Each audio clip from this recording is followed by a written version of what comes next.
can go live. I don't know. Like Facebook. It says live on Facebook on my side, so I think we're good. Does it say I'm there? Well, it says it on Zoom. Okay. And actually, yeah, I can see us. You can. It's happening. Wait, but it shows. Why is it showing my? Oh, there we go. Oh my God, it's happening. Okay.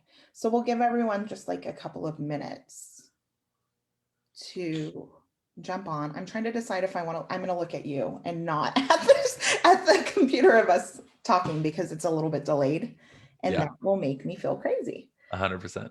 So I'm going to just give people a couple minutes to get on. So people that are joining us, let us know if you can hear us. Yeah, and that everything sounds okay, looks okay. We were just talking about the difference between a lot of people in quarantine either came out with a really great body because they worked out really hard, or they put on some weight, and I am in the latter of that situation. The COVID-19, right? That's right, the COVID-19. Yeah. So yeah, we're working with that. I'm there with you. And you know what's funny? So Ashley, where we are here in Niagara, Ontario, Canada, it's like we're in the winter time, right? It's like March 10th. So it's like cold outside. But today, out of nowhere, it went from like 0 degrees yesterday, like freezing cold yesterday, to today it's like 20 degrees outside. Wow. So it's like gorgeous. It's sunny. You can probably see my back like completely washed out. It's normally bright in my office, but it's like beautiful. It's warm. So I got the windows all open and this breeze coming in. It's like absolutely gorgeous. Oh, that's so nice. Yeah. You know what's funny is it did that in Germany as well. Yeah. We had like -17. Right. And then just a couple of days later, we had like 15, 20 degrees. See? Yeah. And now we're it's going back to a little bit cold. I'm like, don't do it. I'm ready for some sunshine and stuff. Yeah, we're supposed to have snow in like 3 days. So it's like we're going from, this is like the little tease of spring where it's like, oh, hey, you want to get outside and like start setting your lawn furniture up? No way. We're going to like dump snow on you in 2 days. You know what's funny about that is that's exactly what I did. I got excited. And so I started pulling my plants out of the greenhouse. I was like, oh, the plants probably want sunshine. And then that night it froze. And I was like, 100%. Well, just killed all my plants. So it's pretty lovely. Okay, let's see. I want to make sure. Can you guys hear us? I know there's like a little bit of a delay. So yeah, I think we're good. I'm seeing someone comment. Christy said, "Hey, lady, you look and sound great." So thank you. How come I can't see the comment? You got to click on. Now I see. Oh, yeah, technology. I'm technologically challenged. So, hey, Cookie. Okay, perfect. So, and Jen's here. Some of my lovely, lovely mentoring students. And I'm actually going to make you, Bryan. I was just telling one of my mentoring students, she was like, will you look at my website today? And I was like, you know what? I think I'm going to have Bryan come talk to our class. So that'd be fun. That'd be awesome. So we'll pull it in that way. Good. I'm glad you can hear me, Jen. Hey, Desiree. We're going to be looking at your site today. So get excited. Okay, so before we get into all that, I wanted to introduce Bryan Caporicci. Do I say it right? Caporicci? Yeah, you do. I've heard much worse. That was actually pretty good. I'll take it.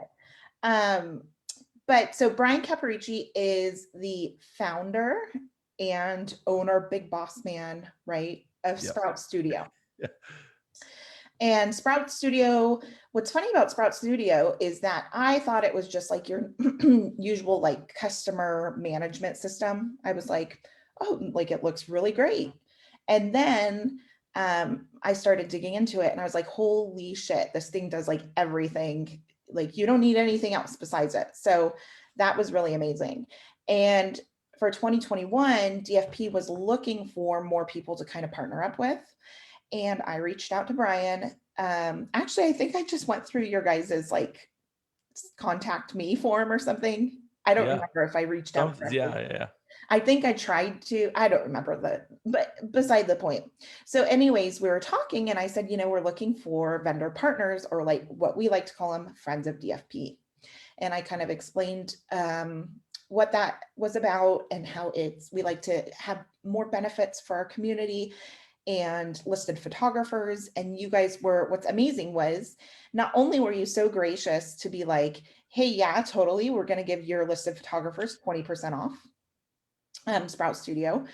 The other thing is when I started falling in love with you guys even more than I already could was because your guys' service is amazing. And the first thing that you sent to me was, hey, let's get on a call and chat. I want to know how I can help serve your community. Like, I want to know how I can be there. I want to know what you guys need. And I was like, that's amazing. And that's actually something that I teach a lot in my mentorings about actually what we're supposed to do when we approach people to make a partnership. It's like, how can I serve you? So of course I was getting ready to ask you that question. And instead you flipped the script on me and you asked me, which I was like, wow, this is like a change and amazing. And since then, your whole team has been incredible. So like you guys are sponsoring our gallery exhibit, you and I are talking about doing even more collaborations like this. And so basically it's not to sell you guys on anything, but we just thought it'd be amazing to be able to do this. And it won't be the last time you see us doing something like this, right? Definitely not. Okay. This is the introduction. This is That's like, right. let's say hello to everyone and let's all get to know each other a bit better, and let's see where we go from here. Let's dig deeper. And Yeah. I think even beyond that though, what's really amazing with Sprout, just in general, is the education you guys already provide or are already providing. But in addition to that, the way you walk through the process of getting set up on Sprout, I think that's like one of the biggest things with getting some kind of new system that I know for me, I'm, like I said, technologically challenged. And so the thought of changing to something or starting something new, I'm like, oh no, but you guys have made it incredibly easy. So That's really great to hear. It's one of those things that, like, Sprout was made for photographers by photographer. I've been a photographer for 15 years. right. And photographers are not typically computer wizards. Like, we're not computer scientists, right? Like, sure, we like technology and we can lean on technology in certain spaces, but at the same time there's a lot of photographers who maybe aren't. And Right. so knowing that and approaching it that way, knowing that we were building a software specifically for photographers, that was one of our things. As we said, we got to make this really easy Yeah. to use, really easy to onboard, and really easy to use as a tool in your business to grow your business. Right. And I think that's what's really cool about what it is like all of that. Not only is it, helping you on the back end of things, but it also has all of these things to help you get to that next step of how to learn to market your business, even through the Yep. automations. And, you guys have integrated like mail campaigns, like all this shit. And it's not shit, but Yeah. all this shit. There's a lot of And stuff. yeah, galleries, album proofing, like it's just all there and Yeah. it's amazing. So, but besides that, is there anything else you wanted to tell us before we get No, I mean, started? honestly, Ashley, I'm excited about the topic for today, because one of the things that I have come to recognize, I've been teaching the business side of photography to photographers for over a decade now. And one of the things that I've just come to realize and just come to actually love about our industry and our community is that we photographers are typically not business people. We love the creative side of what we That's do, right. and especially like Ashley in your community. I mean, we were going through some of the sites and you passed me through to review, and I'm like, man, you have, like, there are some fantastic photographers that you have in your community. Like, I as know. a photographer for 15 years, I'm looking through some of this work and I'm like, It's I really want to fly to intimidating. you, have my family photographed, or I want to fly you in to photograph, like my wife and I, we have 3 kids. So I can see the emotional value and the benefit that, your photographers can add into their clients' lives. So the thing that I've come to realize is that, photographers love the creative side, but we often fumble on the business side. Absolutely. And the unfortunate reality is that success in photography is 80% business and 20% photography. And so if you want to be able to do the thing that you love to do, photography, you have to like spend some of your energy and some of your time on that business side. Right. So the topic of websites that we're talking about today is one that I'm like wildly passionate about, because I think that it's like the starting point for every experience that we can give our clients. It always starts on a website. I And mean, so always. the better we can refine that experience and think about that experience and tailor that experience, the better that we can start on the right page with our clients. Yep, exactly. And I think the biggest thing is that we have to remember as photographers is if someone is finding us, whether that be through having really great SEO and they've Googled us, or they picked up our business card in a place that we have them, or they found us on social media, they're always going to our website. Like no matter what, Always. that's our face, Yep. right? That's like that first impression. And so it better be damn good Yeah. to get them to that next step. So I think that's a great point. And again, websites, just like all of business stuff, websites can be really overwhelming. I know that a lot of times, even thinking about like, okay, how am I going to design this thing and how am I going to lay this out? All of that can be so overwhelming, but Totally. a lot of it is just step by step Yep. and kind of having an overall goal for what you want your site to be. And Yeah. I think the biggest thing with photographers that I've seen with websites is that you either have photographers that are extremely wordy, like too much text, or or you have photographers that have literally zero text and it's Right. just all photos. And Right. unfortunately, like your photos and your work should speak a lot, but your copywriting needs to kind of go hand in hand with that in a nice way and a nice balance to bring them in with your message of Yeah. the images they're seeing, right? That message needs to match what they're seeing. So For sure. I think if I can, Ashley, one of the things that in teaching website experience creation, which is sort of like the bigger topic of what we're talking about today, what I have often found is a good like framework to teach through when it comes to building websites that are effective tools in our toolbox right, is to number one, there's a couple of points here. Number one, think about what the purpose of your website is. And that's really important. A lot of photographers get sucked into the nitty-gritty and like the tactics and the aesthetics and the design and the templates and all yeah, these things when it comes to the topic of website, or they go the opposite direction. They're like obsessive about SEO and obsessive about all those kinds of things, right? But remember, our website exists to create leads.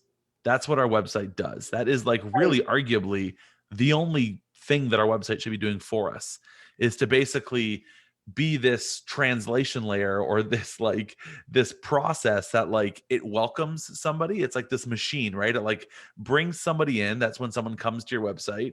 It does its thing in the machine and then out spits a lead, right? And there's like, you may have 100 people that come into the site and maybe it spits out 5 leads. Well, what if it could spit out 10 leads? What if it could spit out 50 leads? Like the right, more people that you can bring through this machine, jumble them around, and then get a higher qualified lead on the other side, right, that's the role of your website. So that is like the only thing that your website should be doing right. is We want to make them building an experience. hot leads, Yeah, people that are actually 100%.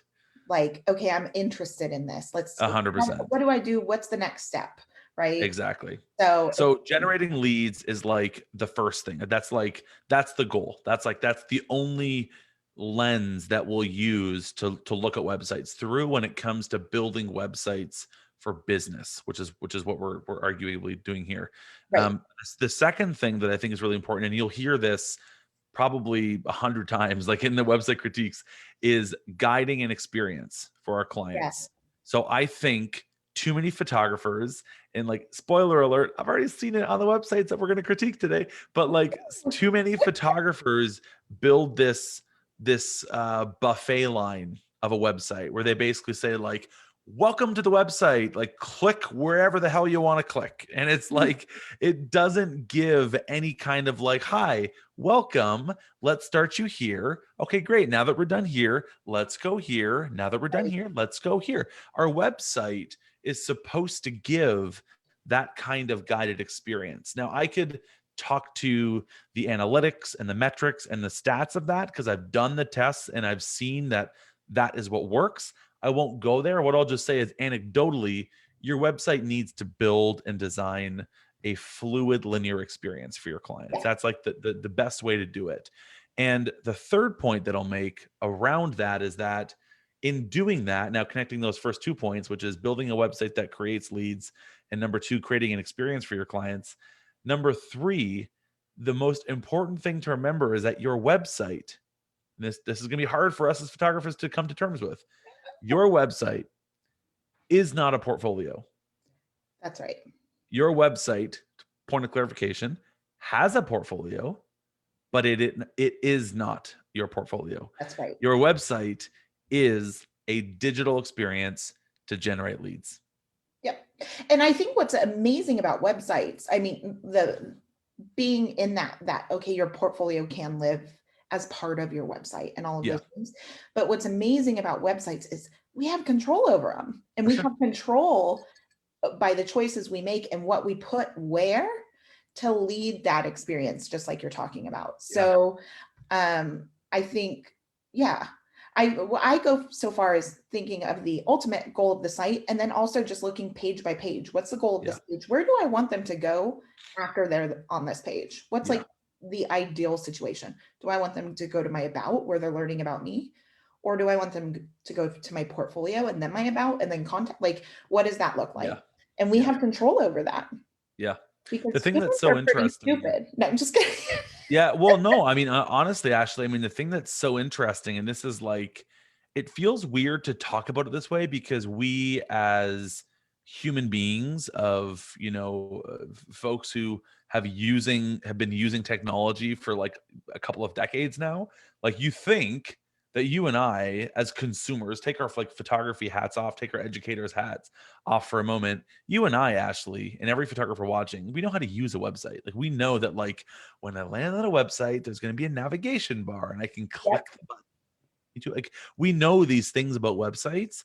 Yet the interesting thing is that on the web, people crave to be told what to do. It Right. is so fascinating. It's been proven. This isn't just me like hypothecating in Oh this no. space here. Like it's been proven through every, like I've seen studies where they actually will analyze eye traffic. Like they literally will mount like computers or like cameras on top of a monitor and then do these tests, right? These like laboratory tests that track how people use a website with their eyes and then their mouse and where they do things. And like we want to be told what to do. Yeah, absolutely. If we're left to just like explore and like not be told what to do, like that breeds anxiety, it breeds unfamiliarity, it breeds just Right. this lack of discomfort. And that's when we have someone that leaves the website, which Right. is the opposite of what we're trying to get them to do, which is to become a lead, right? Fill out that damn contact form. So that is like, that's why I believe so strongly in the importance of building and designing these linear experiences and being a guide for our clients on the website to say, hey, welcome, let's start you here, let's bring you here, now let's go here, now click over here and let's do that. It's like building it in this really simple guided fashion is really helpful for guiding people along your website, which is what they want you to do anyways. Right. And like you said, it makes them feel secure. Yeah, And people are only going to take that next step if they're feeling good, right? If they're feeling 100%. secure with you. So Yeah, 100%. I would love to see that eye tracking thing. That's so freaking It's cool. fascinating. It's so That is so fascinating. cool. Yeah. Because I always think, what's funny is I always think about that. And even when I'm reviewing some of my students' websites, I always think about how do I, like, if this weren't my student and I wasn't like reading every single word of their text or whatever, how would I really show up to a website and look at Yeah. them? Right? How would I would I read all of this? Would I Right. just, I know how I am. I'm a skimmer. Like Right. I skim, I look for the most important parts. I look for the button to tell me where to go next. Yep. And that's about it. That's it. So the interesting thing about that, the recommendation that I would have for everyone watching is to immediately go right now and install a tool called MouseFlow on your website. Flow. So I'm gonna write mouse it down. flow, FLOW. Another tool would be Hotjar. I prefer mouse flow, but that's just my own preference. Basically, what these tools do is you install them onto your website and install them now. Even if you have no intention of doing anything with it right now, install it now, because that way it starts to get some data built in there. And what it'll do is you can go back in a week from now, and there's a couple of things you can do. It's kind of scary. Number one, you can actually watch what someone does on your website Ooh, as that's a recording. You can see where their mouse is going, what buttons they're clicking on, how long they spend in real time. You can watch it. That's creepy. Number two, you can see what's called a heat map, meaning you can see where people are clicking, like in aggregate. So maybe you've right. had 1,000 visits to your website over the past week or two.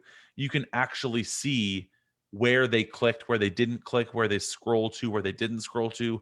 Maybe you spent all this time on this piece of content at the bottom of your page, and you're going to watch this heat map and say, wow, 1% of traffic actually made it there. And you're thinking, I need to put that somewhere where people can actually see it. Right. So that's the kind of insight that we can get when you say, like, how do we as people use our website? You can actually watch it. You can actually see it if you use a tool like Mouseflow. So is mouse flow only for, will it work on only WordPress sites, or will it work on Squarespace Anything, as well? Oh, everything even and on anything. Square. Okay. Because I Yep. know for me, like with my photography site, some stuff I like, our platform is built on WordPress because we Right. need to code a certain way and all this other stuff. Right. But for photography websites, a lot of times I personally suggest Squarespace for the simple fact that Yep. it's really freaking easy to use, right? Yep. It still works just the same. Okay, good. Yep. That's amazing. So it was Mouseflow and Hotjar is the other one. Yep. Exactly. Awesome. I wrote And the them. neat thing is that, like, a lot of the things that we'll talk about, actually, once we get into these critiques here, you'll be able to basically implement these things that we're talking about. But then what you can do is then you can install Noseflow, and then you can see whether they work or not. And Right. what I recommend is, like, do iterative changes to your website. So change one variable at a time, and then Right. watch that and see how it changes See if things. it works. Right. That's amazing. Yeah. I love that. I had never heard of that. Super insightful. It's almost like Google Analytics gives you the quantitative insight into what's happening, like what's your bounce rate, what flow are people going through, how many page views are you getting, where are they coming from. That kind of gives you some sort of like high level ideas. Yeah. But a tool like Mouseflow lets you really get in the weeds and be like, okay, what are people doing when they get on this page? Google Analytics tells me they're on this page for a minute. What are they doing for that minute? Right. Are they What's happening? scrolling? Are they Yeah. right? That's amazing. Yeah. I'm gonna And install it. and I've even seen it too. When you get really in depth with this, you can analyze what someone's doing and watch what they're doing on a contact form. That's where you can get really powerful, because you Whoa. can see them go to the contact form, and you can see them, like, okay, they click on a field, they type in the thing. You can see them go backspace, backspace, backspace, because that felt weird. Like, you can watch it, and then you can That is see, so maybe I'm wild. asking the wrong questions. Maybe Right. I'm asking too intimate of questions. Maybe I'm not asking intimate enough of questions. Maybe Right. there's too many questions. Maybe there's not enough. I mean, there's a whole bunch of analysis that you can do from that, but just being able to have that at your fingertips lets you make decisions that are more informed. This is like living my private detective dream. Yeah. This is what it I said sounds it's like. creepy. Thank you. It's It's creepy, but absolutely it's cool. creepy. Yeah. Absolutely creepy, but also like I love that. Yeah. I would love to be able to see, like, yeah, amazing. I'm gonna install Very it for cool. sure. Okay, so should we get into it, or did you have Let's more? No, heck yeah, let's do it. I mean, I think one of the things that you'll see, because I've done hundreds of website critiques, and I love this as a construct. But what you'll see in the website critiques, and actually, obviously, like, you weigh in as much as you want to weigh in as well, of course. Oh yeah, But what everyone watching will see is you'll start to see some familiarity as we go through a couple of the sites. yeah, My hope is that, like, as we go through maybe one or two, maybe on the third, someone watching is like, I know what he's going to say about this, because I have found that photographers typically will make the same mistakes. yeah, And if you want to build a more fine-tuned website, there's a lot of the same sort of best practices or guidance that you can follow that will improve what your website can do for you. So you'll see that and it'll be interesting. But we can basically, we'll talk about specific critiques, but then what we'll be able to do through that is like pull up and show, here's the principle we're talking about in this Right. example. That's perfect. Really quick, I'm just gonna answer a question. Anyone who is asking if this is recorded and if we can view it later, yes, absolutely. It'll be here for people to watch, and then I'll also pop it up on the education platform so it's easy to find and accessible there as well, like via the blog. So yes. Yeah, Cookie at the end. Cookie, Christy, but I call her Cookie. I was wondering, you kept saying Cookie. I'm like, who's Cookie? She wants to know if we can hear more about Sprout. Did you want to talk about that now really quick, or do you want to talk at the end about that? It's totally up to you. Yeah, I'll give like a 30-seconder and then we can dive into it later if anyone wants to go further. Sprout is basically a tool that helps photographers succeed in business. Like that's our sort of mission statement, our goal. We want to help photographers make a living doing what they love, which is photography. So it is a tool that brings all the things that you need to do to run your business into one place. So you do all of your, studio management type functions like your CRM. So you can do lead management and emails and questionnaires and invoices and questionnaires and bookings and contracts. Like you can do all of those like studio management-y things. Right. But then you also get together with that your galleries with print ordering and digital fulfillment and all of that, beautifulness that we can do, slideshows. You get design proofing. So as you design portrait books and you want to get feedback from your clients on their design, you can get clarity on that. You get your email marketing built into Sprout, so you can do all of your email blasts and your newsletters and your promotions and your campaigns and your sequences. We also have scheduling in there, so you can do all your actual appointment booking times and phone call booking times and all of that without having to do that back and forth with your clients one-on-one. Right. And I mean, a whole bunch more, but that's kind of like in a nutshell. I guess I think I probably went more to 60 seconds, but like it basically does everything that you need to do to run your business in one place for you. Right. And it's really, it's a really powerful tool. And I was so impressed I was like I said, I thought it was just a normal CRM, like, yeah, I can, put my clients in here, my leads, etc. But when I saw you had like album proofing, I was like, holy shit, this is amazing. So what I will do is I'll post some of our links. And again, our listed photographers, I'll post the link in there. You'll have to go through the link to get the 20% off for Sprout. But it's amazingly worth every cent, with or without the 20%. And I will say, even the customer service alone from you guys has been worth, like, I don't think I've had such great customer service in a really long time. The team's amazing. Yeah. We're a small team. Honestly, we're a very small team. There's only 12 of us on the team. Okay. But man, the team cares so much about helping our community and just being there and showing up and having our ear to the ground. So they work really hard to make sure that everyone's happy and has what they need. Definitely. It's been, again, like I said, a great experience with. Oh, it's so good to hear. Yeah. Okay, so let's get into it. We're going to go over a few websites and take a look. And the first is for Desiree. Yay! Hey, Desiree. I saw that Desiree was on here. And so I think she's watching. Amazing. Okay, so one of the first things that I'll recommend, and you're probably seeing it here as I share my screen, that you need to be testing your website on multiple devices from like a sizing standpoint, because you can see here as I'm viewing this on like a normal 1080 screen, it's cutting off half the image. So that's kind of like a bit of a concern for me. I would test it on multiple devices. Oftentimes we build and design websites on maybe our big screens, nice big. I mean, I've got a big 27-inch monitor right here, but our clients might be viewing it on a phone, might be viewing it on a tablet, might be viewing it on a laptop. So just be aware of how your website shows up and looks on different devices.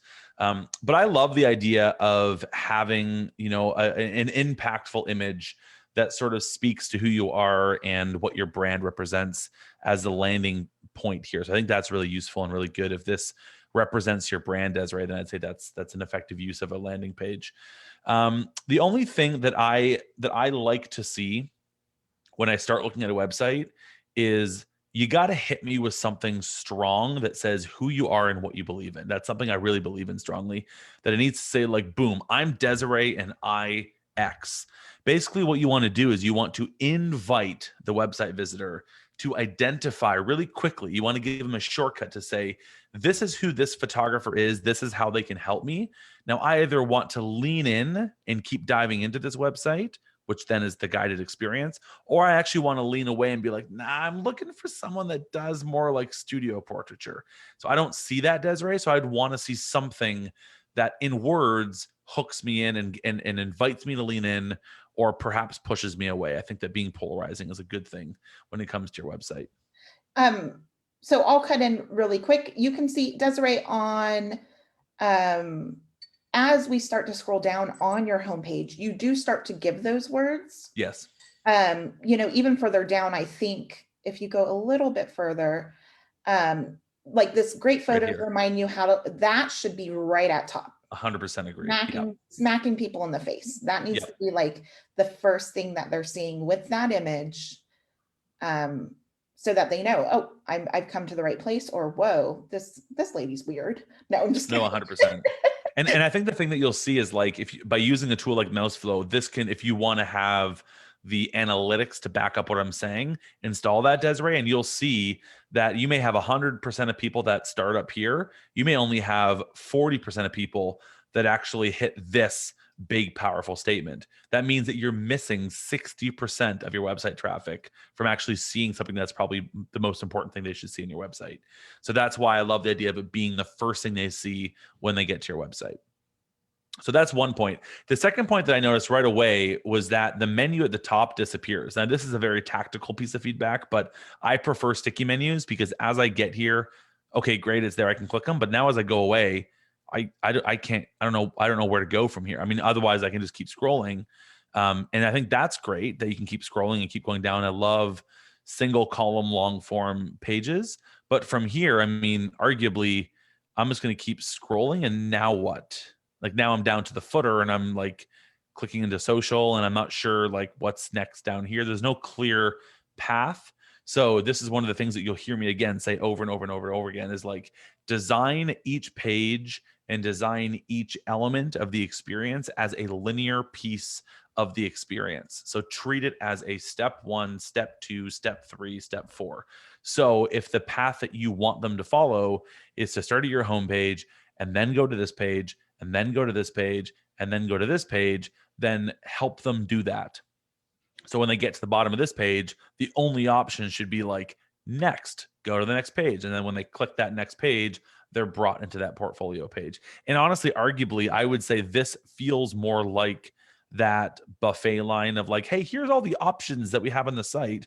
Click the one that you feel is most appropriate for you. But that doesn't give you any ability. And this is the thing, Ashley, that's so interesting for me because I definitely live more in the wedding portrait space. I love the documentary family photography space. And I think that there's so much room for beautiful storytelling when it comes to the digital experience, because that's what you believe in. That's what your community, your industry is built around. It's built around storytelling and authentic and genuine connection, right? So our website, your website should be doing that. It should be like telling a story, telling a narrative the same way that you guys do photographically.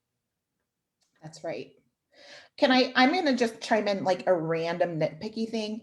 And it's like nothing compared to this amazing information Bryan's giving you. But I'm going to tell everybody who is using Squarespace, Bryan, can you scroll all the way to the bottom? Yep. See this powered by Squarespace? Remove that. Yeah. You don't need it. It could, here's a few things. One, unless Squarespace is paying you as like some kind of affiliate, why are we directing them away from your website? If someone clicks on that, they're going to be directed to Squarespace and they're going to get a bunch of offerings about making a website, right? Yep. So anybody, this is like something that is, I think, a standard on all Squarespace templates. And you can just really easily delete it from the footer. And again, the biggest reason is we don't need anybody getting away from our website for any reason. And it could Hmm. just be something that they're like, well, oh, what's Squarespace? And Yeah. that's a distraction. Yep. So anytime you have something like that, just delete it, get rid of it, get it out of there. Yep. The other thing I just noticed, Ashley, that that Desiree had said that she's got this button here to go to the top, which yes, it does go to Oh the yeah. top. The thing that I'd argue is that it disappears as you like it, or not it disappears, but it's not obvious as you're scrolling. Like if I'm in here looking at a black and white photo, it's not clear that it's Right. there. And the more I say this all the time, the more mental calories that our clients have to burn when they're on your website, like thinking about what to do or thinking about what to do or to click or where to go. Like this may not be clear that this goes to the top as much as we like to think it is. I wonder if it is, or maybe we need to even put a button that's like back to top or something. But again, if you have to tell people to do that, to go up there and do it, it's maybe not super clear. Right. So that's why I love the idea of like a sticky menu instead. But again, that's just like a side note. Right. Let me click around here and just start to kind of play around because well, actually, sorry, I digress. Let me go back here. Some of the words I like the words that she's using. I mean, Desiree's obviously paid a lot of attention to language and copywriting. She knows her audience. She knows how to talk about what she does, like discovering unexpected beauty in everyday connections. That's beautiful. Again, things like that. Why wouldn't that really should be at the very top? There should be something like that that hits Right. you. And Because actually, Desiree, here's that the might thing. be your brand statement for the top. Yeah, Like that's probably it. yeah. I mean, because at the end of the day, you have to remember when someone is Googling or looking for a photographer, they know that they're clicking on a photographer's site. Like we don't need to be like, hey, I'm a photographer. It's like we know we clicked on you, right? Like for example, if I go to Google and I go Desiree Walters photography, if I'm just Googling this, right? Like, okay, so this is look, there's that kind of words. And actually this is interesting because like her site's not showing up first. I think this is it right here. I'm assuming. Yeah. Okay. So Or basically, again, you can that's the see like org if someone Squarespace. Googles it, if they're coming from social or whatever, they know that they're going to Desiree Walters Photography's website. We don't need to tell them when they get here, hi, you're at Desiree Walters Photography website. Like they know Right. that already intuitively.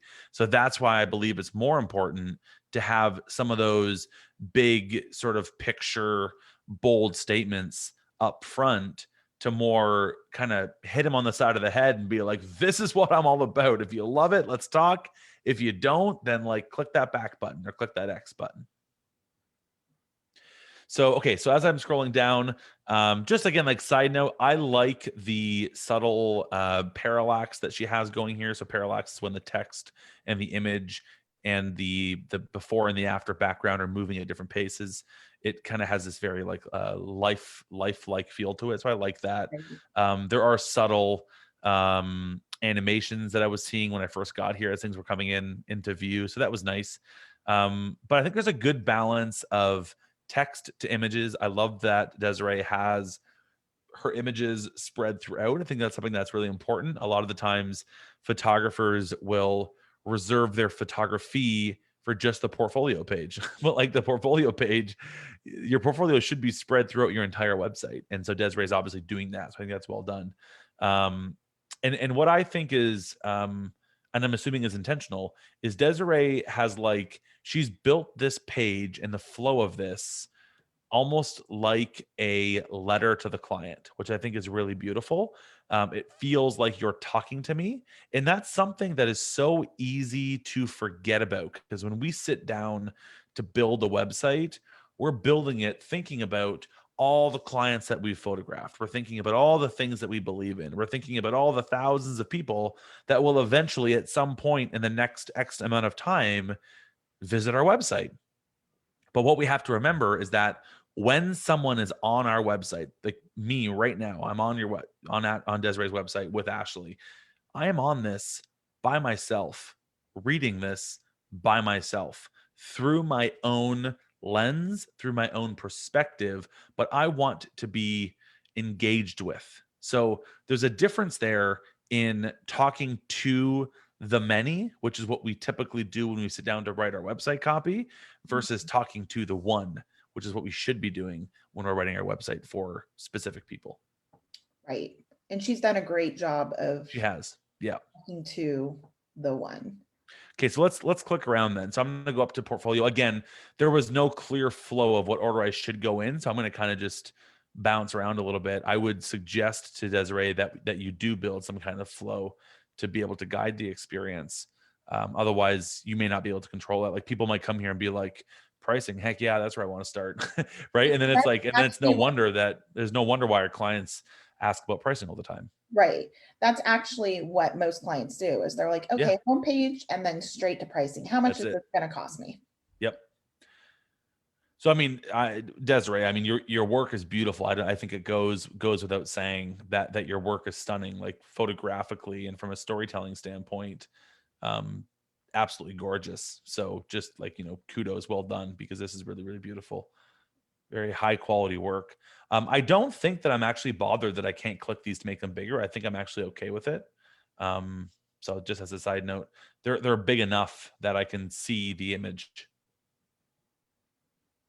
And it looks like there's some intentional logical grouping.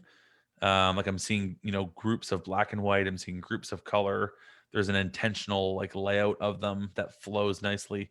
I'm assuming as I make the site, where is it, there it is, smaller, it's going to flow nicely. Yeah, so that's all well done. So yeah, that's beautiful. Again, very nice presentation of your work. Let's go into FAQs here. So yeah, very cool. Like I like the language that you're using, Desiree. It feels very conversational.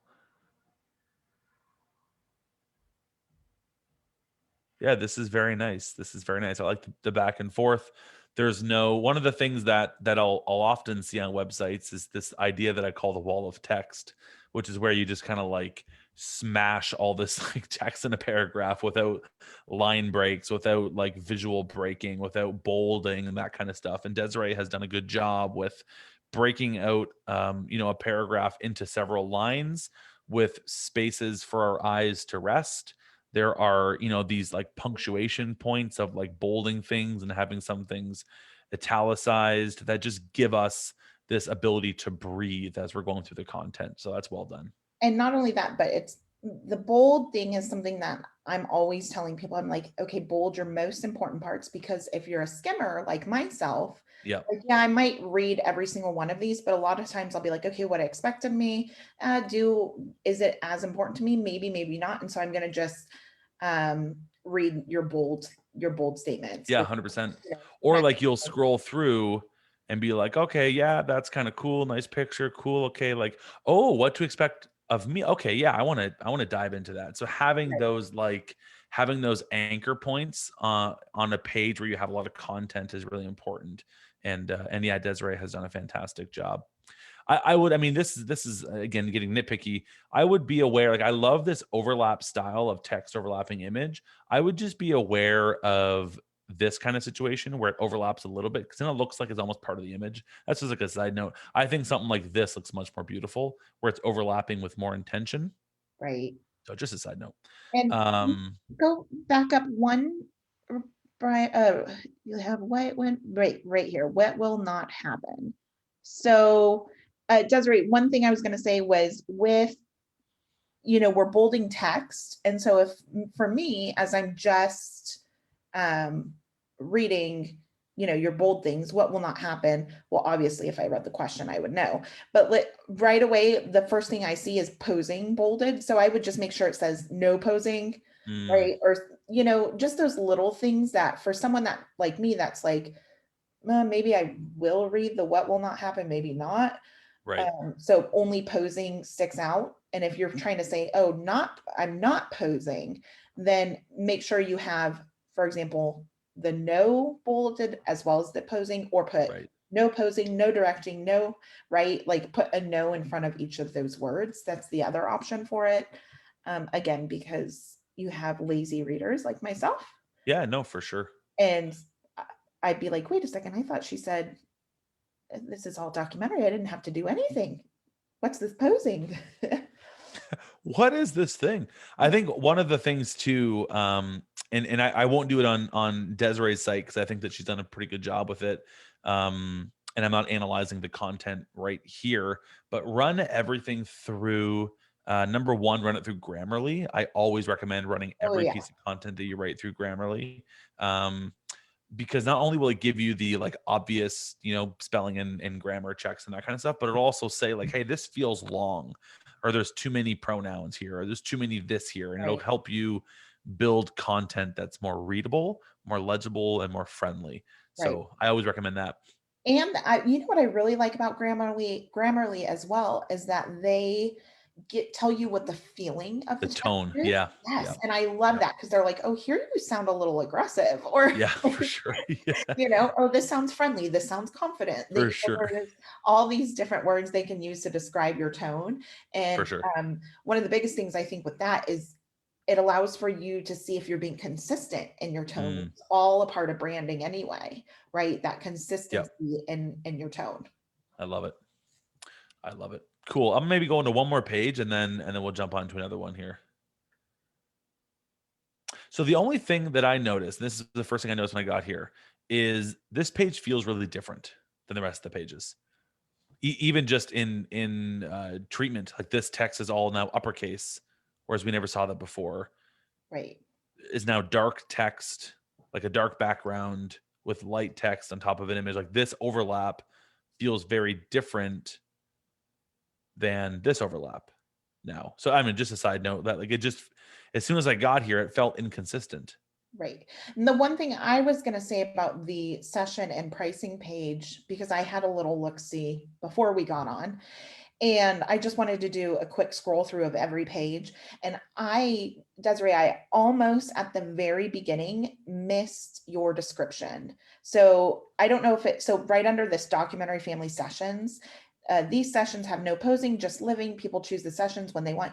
I don't know if it was the font or if it was, Mm, it might have not have anything to do with the font. It might be because of the bold black boxes yeah. that my eye automatically went and just read documentary family sessions. And then I went boom Yep. right to the boxes, right?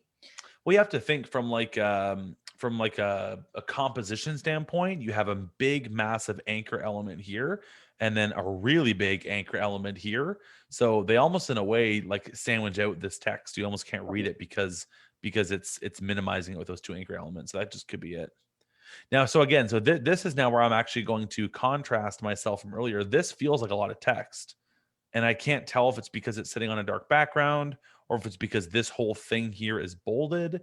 But I'm just like, whoa, like I gotta read this, I gotta read this. Like, oh my God, it just feels like a lot more text to read. So I feel just like, something to kind of be aware of. yeah, I'm thinking it might be the the dark background. Mm, um, that's making it feel like more. I will comment and say that, Desiree, I'm proud of you for putting your starting price and also just average total investment rather yeah, than the break. Like a lot of times people will put like the whole enchilada on their website, right? Of yeah, what the price yeah, of for sure. and that gives the client no reason to contact you and find out more information. Yeah. So I think that's great that you gave just like an overview of these things.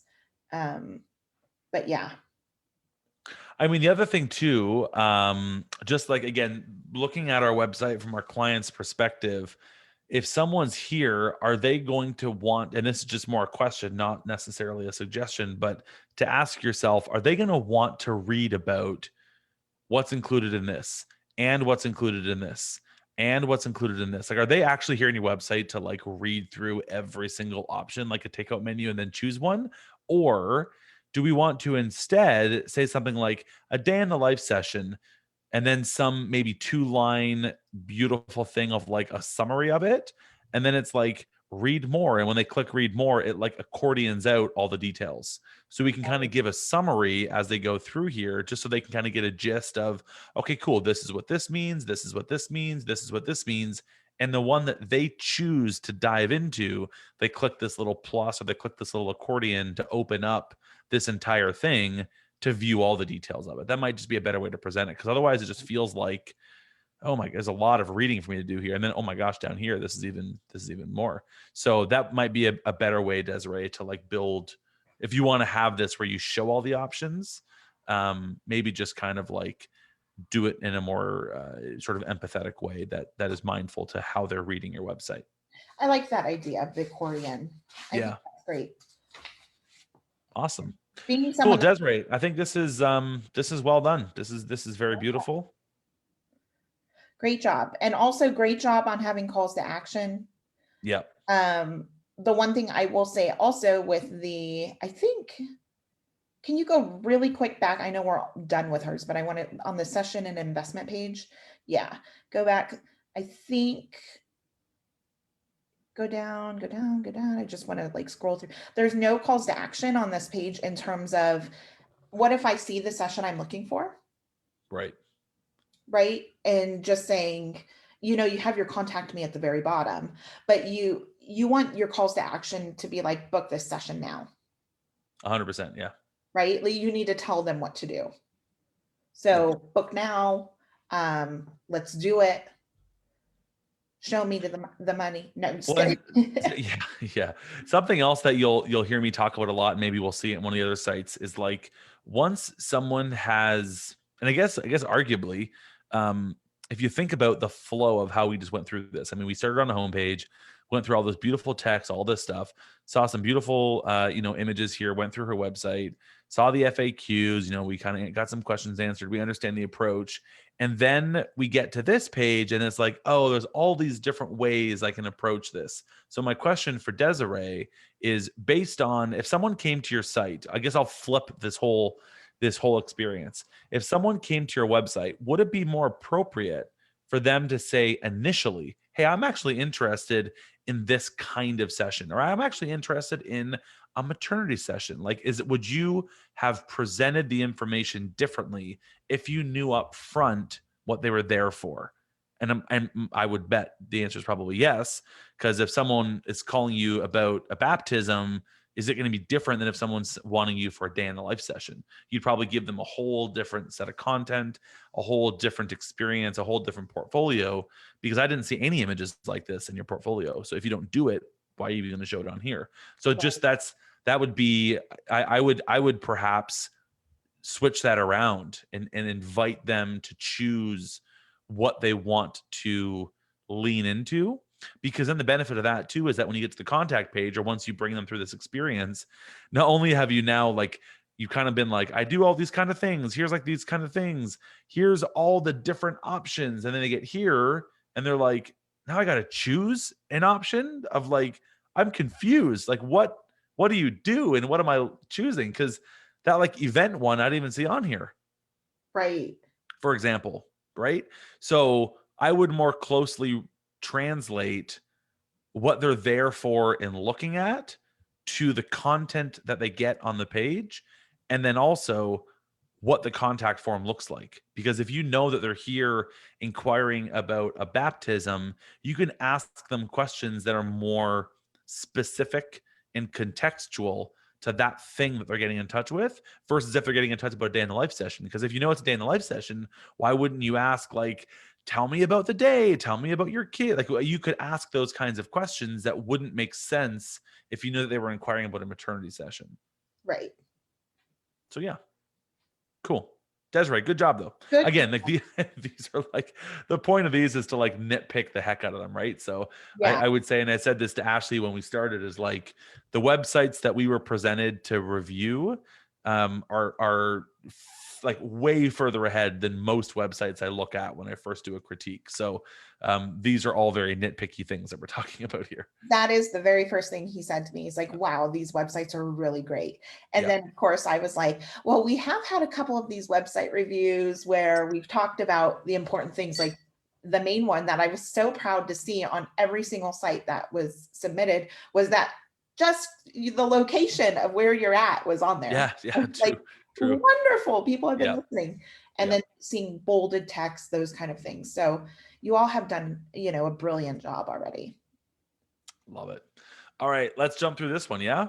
Yeah. So this is Okay. April's. I'm not sure if April's on, but Well, okay. I don't know this is April's. Hang on a second, because oh, that was one of the first points I was going to make. sorry. No. That's I'm just joking, but like that's one of the things that's like, hang on a second. So like, okay, Photo Chronicle. Again, my initial thing is, okay, at least you are giving me some kind of context. I like that. One of the things that I will say that I also really love that Photo Chronicle has done here is using the word, this little special word called you, which is something Right. that we so often forget to use when we build websites. And another thing that I talk about often, and I haven't seen it yet, but we'll see, is you want to analyze in text how many times you say the word I or me in comparison or in contrast to how many times you use the word you or your, anything that's relating to them versus yourself. Because if you talk about yourself more on your website than you talk about your client, your website is not designed for the right people. Right. So I that's mean, just something. even at the end of the day, your about me is about your client, Yeah, right? So 100%. Yeah. one thing I'm gonna suggest on here, April, is I kind of want this to be switched with your little days are your big days as big, Yeah. and then storytelling photography for family and brands as the smaller, right? Switched around. Agreed. Yeah. Agreed. Um, just to, yeah, because it's like Bryan said on the last one, they know they're here for photography. That's great. You're identifying what kind of photography you're doing. So it's important to have that up there. But I feel like that statement um, is most important. So here's the thing that I liked initially what was happening, because kind of what we talked about just a moment ago there with Desiree's site, let them raise their hand to see what they want. So we have this, and initially, if the page stopped here, I would have said, yep, that's exactly what I was talking about with Desiree. You basically let them identify who they are and who they're here for, and then give them a tailored experience. But the thing that I find weird is you give them the call to action, and then you're like, but if you don't want to click one, that's cool. Just keep reading. It's like, so am I supposed to click? Because again, as a consumer, now I'm wondering, was I supposed to? Because I wanted to. I wanted to be like, great, like tell me, Photo Chronicle, tell me what I need to know if I'm here for family photography. But then you kept going, and I was like, "Wow, okay, hang on, maybe I won't click that button." So that felt jarring to me. So, anyways, I might even cut it off there or remove this. Kind of have your little brand positioning statement here, and then it looks like you get to give them the choice here. So give them the choice, Right. but stop giving them more content to read, because now I'm like, wait, should have I clicked one of these? Should have I not clicked one of these? Right. That's almost like That's almost like being like, "Hi, like welcome to our house. Which of these two doors would you like to walk into? Oh, and if you don't want to walk into a door, we have a hallway with 10 other doors. Oh, and if you don't want to hit one of those doors, you can walk down this other hallway that has 20 other doors." So it's like if you want to give that guided experience, make the decisions easy and clear. So, Bryan, and this is going to be a question that you'll probably have to answer more than me because I am not. I always willingly say that I don't like SEO stuff. It drives me crazy.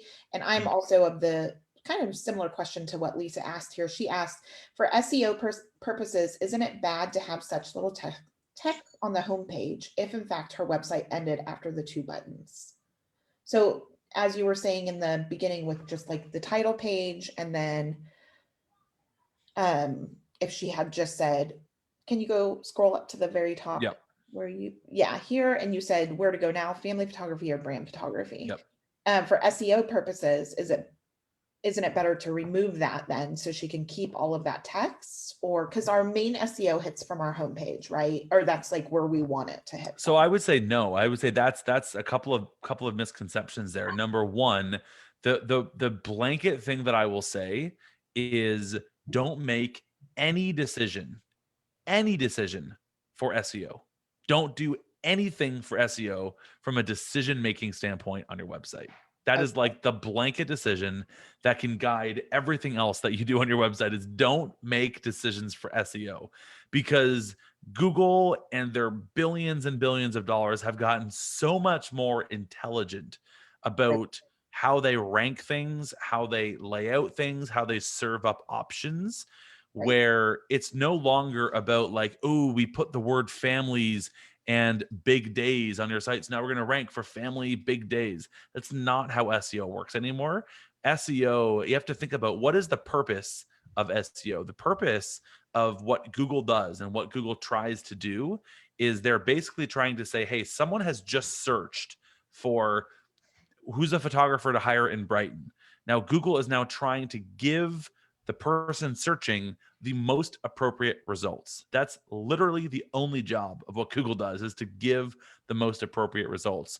That's no longer based on like the number of times that we can say Brighton family photographer, Brighton family photographer, Brighton family photographer. But instead, if people are going to your website and staying on your website, that's a much better indication of success in Google's eyes than the amount of text that you have on your website. So that's just like a blanket statement that I'll say is like, don't design for the search engines, because the search engines are designing their results for people. So if you design your web page for people, Google will be happy, I promise you. But the second point that I wanted to make is that we no longer have to expect that Google is only going to surface this page, and so this page needs to rank. Instead, if this page, when I went in here, was more appropriate based on what the person is searching for, Google will give up this page. It's going to serve right up this page. No problems at all. Yeah, and especially if it was Brighton family photographer or Brighton family photography, and that is what your slug is Yeah. anyway, it probably would rank more for this page than the other. Yeah. 100%. I want to just tell you that as we were discussing SEO, my eyes started twitching. Well, I mean, that's what I'm saying though, is like, I think like SEO has gotten so, it's like it has this perception of being this incredibly complex and incredibly technical thing. And while there certainly are things that you can do to like really like roll up your sleeves and like, you know, get all geeky about it, Right. you will see, and I promise you this, you will see more results from building a website that tells a story and engages with someone who's on your And website than you people say will from like spending hours and hours and hours on the technical things from an SEO right. perspective. Which is to say that you need to be having your mom, your cousins, whatever, go to your website and sit there for like 10 minutes a day to Yeah. build you up. Yeah. Yeah. Yeah. Yeah. Or just build sites that leads clients there and you get bookings from it too. I do So it works. Yeah, because even things like speed, Ashley, like speed and mobile responsiveness oh, I will help you or detract from your ability to rank on Google. So yeah. things like that are have nothing to do with how much content you have in your page or how many times you have an H2 on your page. Right, right. Yeah. Um, one of the things, just from like an aesthetic standpoint, I personally find like the spacing on the text that we're using here to be a little bit too much. It just makes it feel like there's too much breathing space. So just a small nuance. I still have no idea who this person is, by the way. Like I know that, okay, there it is. Now I know. April. That took me way too long to find out who you were. So I would much prefer to have had that up top or somewhere closer where I could be like understanding who it is that I'm actually talking with here. Right. Especially because your business is called Photo Chronicle, or at least your website is. Yeah. Then in that case, it's a bit more important if compared to if yours was like Desiree's, which is Desiree Walters Photography. Right. Yeah. Right. So again, this is kind of the challenge. So I like this. This is beautiful. There's a lot of call to actions that all lead me to different places, which worries me because I don't know what's going to be the more appropriate experience for me coming to your website. Like April, there's no way that you can design a guided experience through storytelling and narrative to give the most appropriate experience to someone on your website, because I come here and there's like, and there's another link here. There's a lot of links to a lot of different places, and I'm not sure what's going to be the best option for me. So it just feels too buffet liney to me. I like that. But let's do this. Let's assume that we're going into family. So I go family. Again, my thought is like, have I gone to a different site, or am I in where am I now? I'm in. So how do I get back to that page I was on? I guess I go there. Okay. Right. The other interesting thing is here on the family section, now it says storytelling, family, and baby photography. Right. And so like on your homepage, it was what was it? I don't even remember at this point. Sorry. Storytelling photography for families and brands. And now under family, it's storytelling, family, and baby photography for families that value moments from their everyday life. Get rid of this storytelling, family, and baby photography and just keep it as for families that value moments Yeah. from their everyday lives. You don't need that.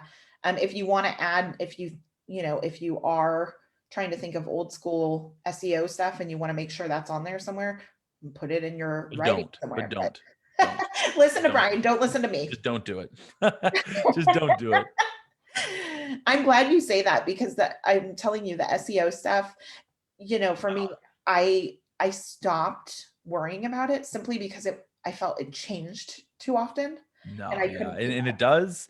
And I can just say that like blindly you will find so much more success um building a website that's more geared for a client and for a person than you will gearing it for the robots that right. scrape your site.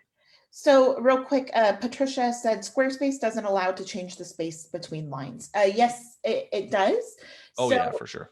yeah, you'll have to go under the design section in Squarespace, and you can, if you just click on the area that you're trying to change, it'll bring you straight to where you can choose like the line height, the font size, all of those things, and you can change that up under the design section Yeah. of the settings. Something that I want to point out here that I think is really important to talk about because I think that April has done an excellent job of this. And this just illustrates the point that I was making earlier, the whole you versus I analysis of how many times you use the word. Read this for a second. If you want honest photos of your family that show off the true meaning of what family is, you're in the right place. If the thought of wearing clothes that coordinate with your toddler or being told to laugh on cue makes you cringe, you're in the right place. If you want your family to look like your family, you're in the right place. You And I belong love here. the last line, you belong there. I would bold that. Just I mean, like, I think what's so beautiful is like you're talking to me. Like you are talking like me as a person who's on your website right now by myself in my living room in my pajamas, kids are asleep and I'm on your website. You are talking to me. This isn't like April specializes in beautiful documentary work and April is an award winning. It's like no, it's like you're talking to me like it's a conversation and that's so beautiful. That is so well done. So I just want to like commend April for that because this is very rare that I see this level of thought given to speaking directly to someone on your website. great So job. congratulations. Even this, like, I mean, you can trust me to create images of your family that will spark the little stories of your life, stories that talk about and share when today is the past. It's like yeah, you're talking about what you do as a photographer, but you're framing it through the lens of the impact it can have on my life as your Right. client. And that is the best way that we can do it. So And that's like so exactly well done. I want to mention, I'm glad you mentioned the word impact because a lot of times what photographers get hung up on, what I've noticed is when we're talking about building out our brand and um, we talk about how we're meeting a client's needs and um, what problem are we solving for them? Yep. And that question always like, before I would always say, okay, what problem are you solving? And for some reason, a lot of times as photographers, we can't wrap our head around that. Right. What problem am I solving? So I've just this past year have rephrased that to what impact are you having on these Mm, people's lives? love it. Because, for us, we're like, okay, is this a philosophical problem? Is it, Yeah. um, and that's Bryan hit the nail on the head with saying, when you mention those things, I'm going to show something here because I sure. think this might illustrate it nicely. This is a chart that I often reference in teaching. It's called the elements of value pyramid. Oh, And I Oh, highly recommend everyone go and downloading it because, and again, you just saw, I just searched elements of value chart. And maybe Ashley, we can link it up or post it or something yeah. afterwards. What this does is this shows, and this is aggregated over thousands and thousands and thousands of survey results that basically say this is the summary, the like epitome of how people, we as consumers, find value in things. And often, obviously, this is the case that when we find value in something, we exchange money for it. That's how we make purchasing decisions. So when you look at this, and it's based off of Maslow's hierarchy of needs, you've got the most important things, and then you've got less important things, but they're all still there in value. But it gets more valuable as it goes up. And the interesting thing is, like, as you scroll through this, the lower items on the pyramid here are things like variety or quality. I'm a great photographer. I make great photos, or they're pretty, sensory appeal, or it helps you save time in whatever way, if it makes sense. Now you can kind of move your way up, and you can get into like, okay, I'm fun. I create these little cool things for you, nostalgia or design and aesthetic. Like as you move up, now look at this: heirloom or affiliation and belonging, or how about self-actualization? I mean, how beautiful is that if you can show that? I mean, this industry that we're speaking to, like documentary family photographers, that is something that we should be speaking to. Right. Motivation, providing hope. I mean, there's just so many beautiful ways that you as a photographer can be demonstrating the value that you can give to people. This is a good kind of reference chart if you want to, actually, as you were saying, what are the ways that I can make an impact? This is a good kind of cheat sheet to say, these are the ways that you should be making an impact, and aim for the ones that are higher on the chart. I love that. Yeah. Okay. So anyways, this is all well done. I love this beautiful Dr. Seuss. That's trendy right now. Let's So timely. I know. This is nice. I got concerns on this paragraph here just because it feels like it's hitting me as a wall of text. I would just be aware of maybe breaking it up a little bit, or having more new lines in between, or bolding some sections, that kind of thing. This all looks good. I like that you have your contact form right here. That's nice to have it embedded. It feels very, just as a note about contact forms. I mean, we probably could spend a couple hours just talking about contact forms, but it feels very generic. It's just like name, email, phone, location, message. It's like, whoa, that's like not emotional at all. We're not asking them to commit anything emotionally here. And I believe it's actually important to commit something emotionally on our contact form. We want to get them to start to share, especially again in our space here that we're talking documentary family photography. I mean, we're basically being commissioned and being invited into something that's so vulnerable and intimate.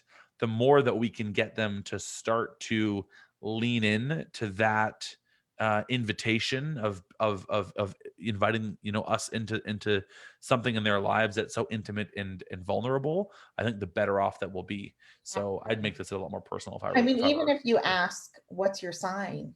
What's their no, I'm just kidding. Yeah, Joking. I don't know, I'd go there. But like So, just something like, even something simple like what's it, if I could photograph your family for a day, what would be the most beautiful thing that I could document that, would be a keepsake that you'd love to have forever in a day? Like, right. something like that. Or if you could say like, what would this experience, what would constitute a success for you in engaging with me as your family photographer? What does that mean to you? Because if they might say, gosh, if you can get my kid to smile, I'll be so happy. Maybe you're like, it's not me. Did you not read that Sam documentary? Or maybe they're going to be like, you know what? The relationship that my son and my daughter have is just so beautiful, and I'm never able to capture it because they know I'm their mom. So if you could document, I mean, that gives you now insight to be like, holy cow, that's what I need to make sure that I can photograph for them, because that's a story they care about. Right. So anyways, okay.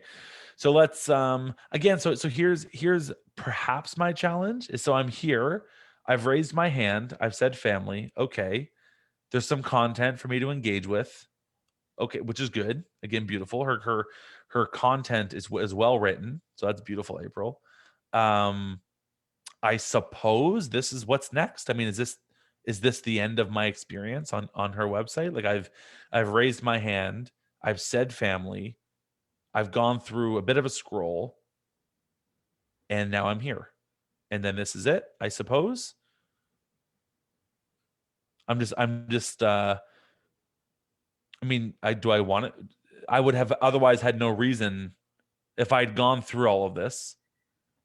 I would have otherwise had no reason to go back to the top to be like, I'd like, you know what, I'd like to meet April. Actually, now that I think about it, it's like I wouldn't have gone through that. So I would either have built that as a part of the flow or put this content on that last page.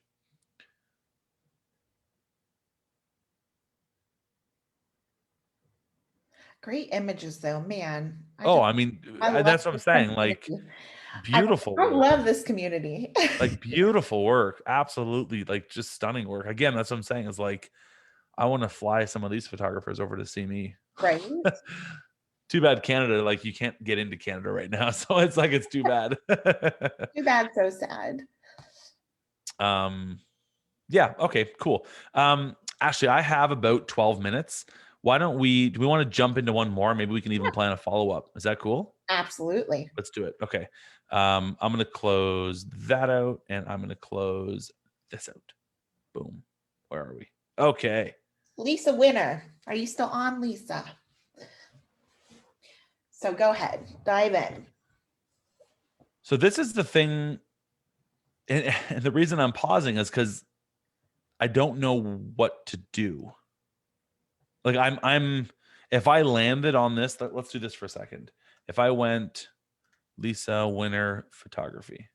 So let's say that I went on Facebook and I was like, oh, like I'm looking for a photographer in wherever Lisa is. And someone's like, oh, you got to check out Lisa. Like she's the best. I'm like, oh, cool. Okay. So I'll go to Google. I'm going to search Lisa Winner photography. So I come here. I mean, first of all, your site's not there. It's the third. It's the third, but that's her about page. But okay, let's do it. So let's go in here. So I click this. I like to do this because this is like we design and build, and we're now critiquing the website in this little bubble, right? We're like, here's the website that she submitted. This is the homepage and blah, blah, blah. But we have to think about it from the client's perspective. How do they find it? Because the way that I just found this was I just Googled Lisa Winter photography and landed on her about page. That's where I landed. So, and then going back to SEO though, how would we get her not landing on, or does it matter that we're landing on her about page? Yeah, I mean, I don't know maybe her sitemap isn't complete and that the homepage isn't submitted. I'm not sure like why it wouldn't show up, but yeah, for whatever reason, I guess like as I scroll down, because the next page is blog. And that's taking a long time to load too.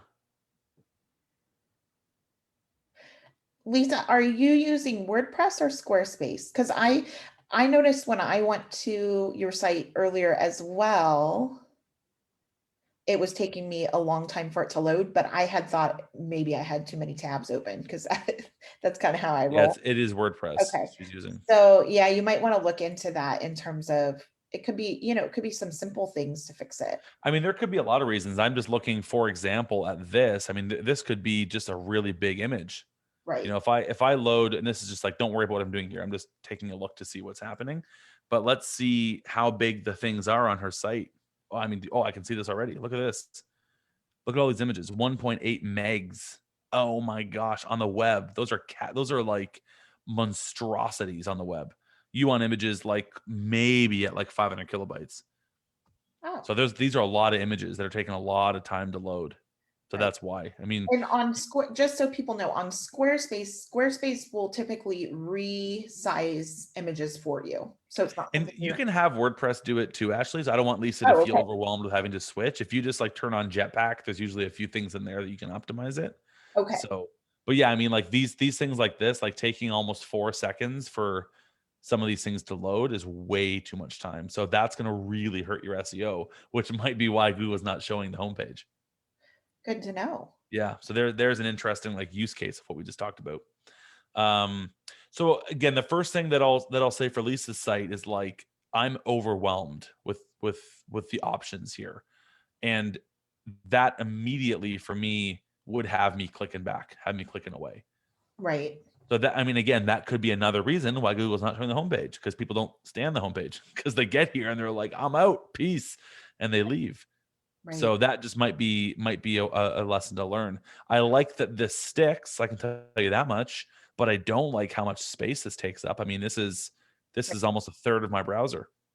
Shrink it down a bit. Yeah, that's taking a lot of space. And even this, like if you look at this, this is now, I can't even read what this all says. It also bugs me that like some of these are single line and some of these are two lines just because they don't line up. That's more So, from like okay, so what would you suggest in this case? Would you, for example, create maybe a drop-down menu which showed if she wanted to keep her offerings separate like this, would you create a main navigation tab, or I think in WordPress they call it a parent tab, right? Or what do they call it? Where, you know, when people hover, let's say it would say session types, and then they hover and it could have a drop-down of vacation, family, for portrait. sure. Yeah, you could do Just that, to kind of consolidate a little bit. or you could remove all of that. And when someone first lands here, it's like, what are you interested in? Like, again, give them that opportunity to raise their hand and say, are you interested? I'm not sure if vacation means like her vacation photos or No, because she lives, yeah. So she lives in the Bay Area. A lot of people vacation there. I love Lisa's video. She has an amazing vacation video, and I it's also right think here. that's a great, yep, a great. Oh, go ahead.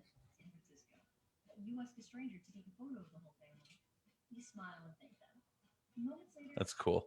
Yeah. But so that's not clear. Right. But I want to mention that using video on your website like that, this is such a brilliant thing, whether it's a video Mhm. of you behind the scenes or like Lisa has here, her little promo video. It's just adding something more. It's another form of technology that's connecting people with you. For sure. But go ahead. Yeah. I think what I would recommend to Lisa is like greet them when they come to your site and then let them raise their hand to say what they're here for. Because that way, again, if you said something, if the first thing here was like, hey, like, how are you? How can I help you? Maybe the first option is like, I'm looking to vacation in San Francisco. I'm looking to have my family photographed. I'd prefer a more stylized portrait, or my kids are in school and need portraits done. Like, however it was, if you let them raise their hand with like four options here, as soon as they click one of them, everything else, the other options can just completely disappear. You can get rid of them. So that like eliminates a huge part of the navigation of your website. Right. And that way too, it can be a lot more clear, because vacation, again, for me is not clear. Whereas if it said something like, I'm vacationing in San Francisco, I'd be like, oh yeah, no, that's me. That's what I'm here for. Whereas otherwise, I don't know if anyone would ever click on this vacation button. Right. Um, the font I notice is really, really small. Like this is, I'm not even sure what font size that is, but it's very, very tiny. That's 10, Or, that's or 14 pixels. It feels really small to me though. Like if you look at it in comparison to some of the other pages that we were on, it just feels crunched down. So I almost don't want to read it because it feels so small.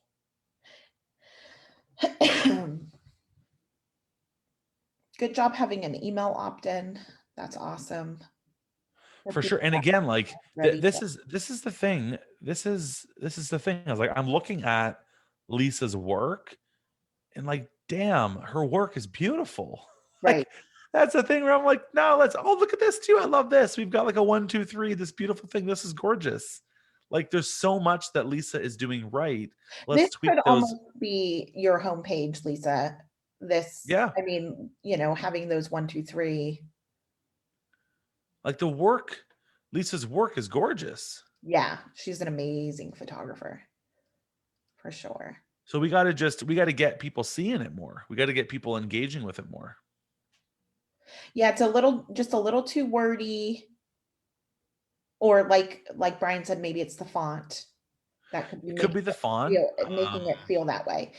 So in that I'd case, also be careful with all the transitions. I'm not sure what like page builder she's using in WordPress, but I know, and I've seen, because I've seen this 100 times, like there's a lot of animations as I'm scrolling, like everything is swiping up or swooping up or zooming in and right, zooming out. There's just like a lot of movement happening, which makes, for me, it makes it feel a little bit dated.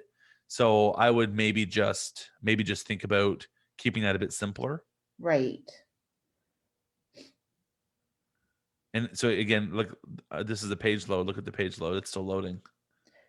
Okay. So that could be that. In fact, I would say almost definitively that's why it's not showing up in Google. That's why her page is, like, not a lot of them is showing up. It's because the page load is way too long. So Google knows that it'll penalize you. Damn I Google. like that she has call to actions on each one of these. Yes, that's Um, brilliant. there's a lot of text though. There's a lot of text and it's very chunky. This whole paragraph is bolded. Right. So you could start out, Lisa, with that, for example, if you, can you scroll up 1 second, Brian, to Yeah. the top one? Just so I can show. So like you could just chunk a little bit there, right there, sorry. So you could take out that first sentence of session fee includes time, online gallery, and 58 product credit, blah, blah, blah. And you can just leave it as hourly rate of $250 an hour for 1 to 4 hours and 200, whatever. And then when they click more information, that's where you can go into the session fee includes this, that, and the other product, right? Like that's where you can go more in depth because you have that option already of more information. Mm-hmm. And I think the thing, side note, we want to get rid of this text. We don't need to, like, this is another one of those SEO things that, like, we don't have to repeat location everywhere, because she's got this San Francisco Bay Area family photography, San Francisco Bay, you know what I mean? So we can get rid of that. We don't need that. Just because, again, from a user perspective, it feels like you're yelling at me all the time, being like, "I'm from San Francisco Bay." We don't need to say. We don't necessarily. listen, us San Francisco people are very proud. Yeah.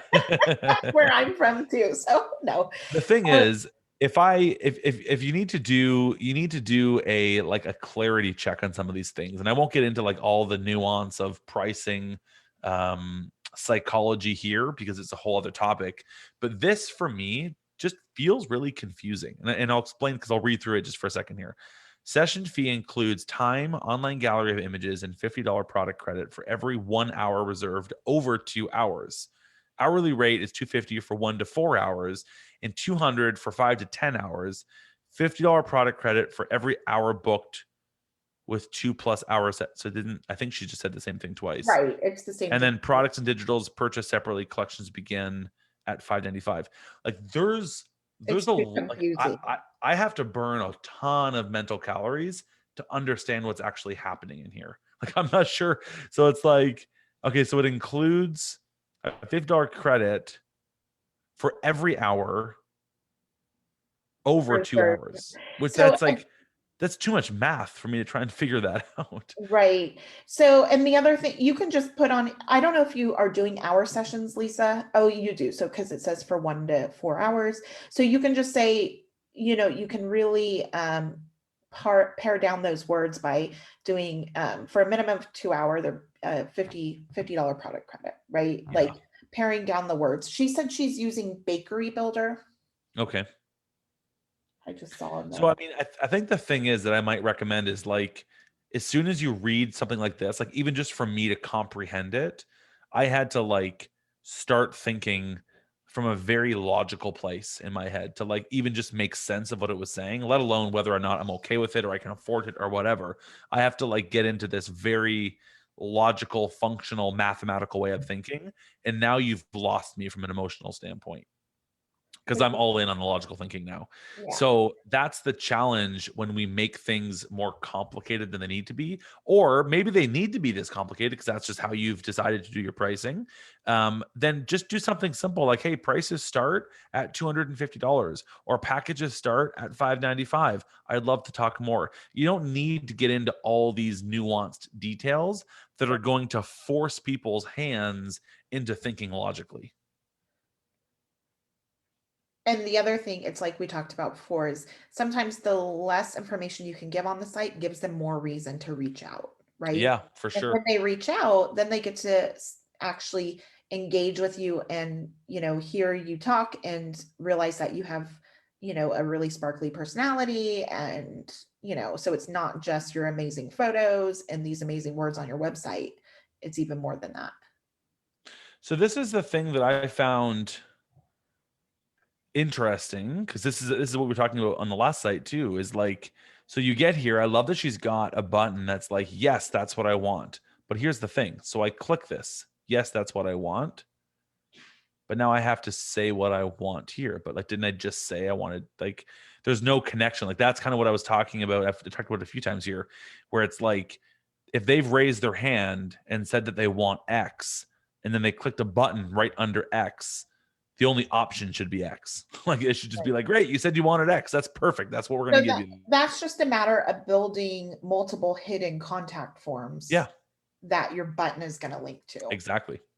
But see, so that's where we started talking about this idea of building this linear path through your website. It lets you do that.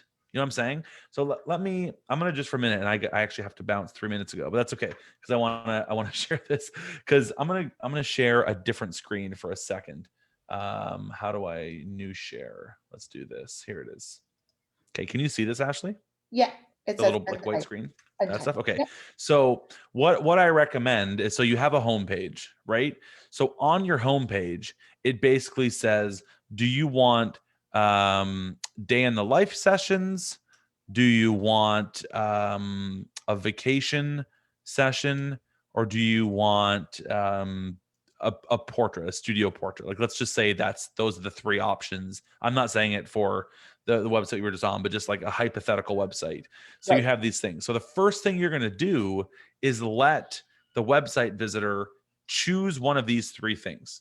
Let them raise their hand. They're like, I am here for day in the life sessions. Now, what you're going to do is everything from this point forward is going to be more about day in the life sessions, my approach to day in the life sessions, Pricing. portfolio for day in the life sessions, contact form for day in the life sessions. So like all of the content after they've initially raised their hand to say, this is what I want, will be geared towards what they just said they want. And that does a couple of things. Number one, it lets you speak so much more specifically to them. Number two, it gets everything else out of the way. They've already said that's what they want. They're not going to say anything else anymore. They're good to go. And then number three, I think I'm on 3 or 4. I'm not sure. The contact form is now hyper specific. Like, you can now ask them questions that are so specific to what they just raised their hand for, that you're going to be able to engage with them more accurately, more intimately. You're going to have your clients ghosting you less, because now you can dig deeper and get more intimate and specific with them. Right. So anyways, that's just like, that's an illustration of what I've been talking about on all of these sites. Is like, a lot of the times it's the opposite. If you go like this, it's like you go to the home page, and then you go to the about page, and then you go to the portfolio page, and then you go to the FAQ page, and then you go to the contact page, and that's where you choose day in the life vacation studio. Like, that doesn't make any sense. Why is the last thing asking them what they're interested in? It should be the Right. first thing. You know what I'm saying? Because if someone's there because they're going on vacation, that's all they care about, is the fact that they're going on vacation. They don't necessarily care about this or this. So let them raise their hand when they first get to your site. I like that. Anyways, I will stop sharing my screen. Well, you're amazing. I think And we should do a follow-up, because there's still a few more sites that we absolutely, didn't have a chance to get into. absolutely. We'll schedule for our second round, and we'll make it happen for sure. Sounds great. And like I said, or we said earlier, is that we'll be doing, quite a bit of working together anyway. So Yeah. you guys get ready to hear more from Bryan. 100%. And if anyone has, I'm in the group. So if anyone has questions, if you want points of clarification, like, feel free to start a new thread in the group and just tag me in on it. And I'll do what I can to add value, or to contribute, or to help, or to provide any other resources if it's helpful for you.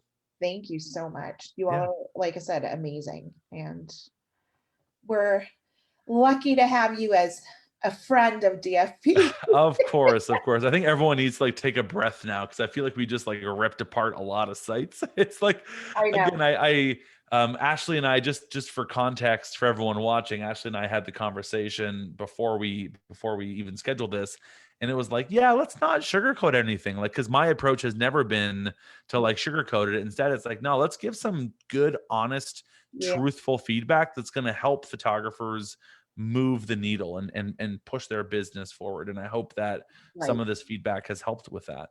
And this is the right community to give honest, and we don't need the critique sandwich. We just Yeah. throw it at us, let us improve, and Love it. let's do it.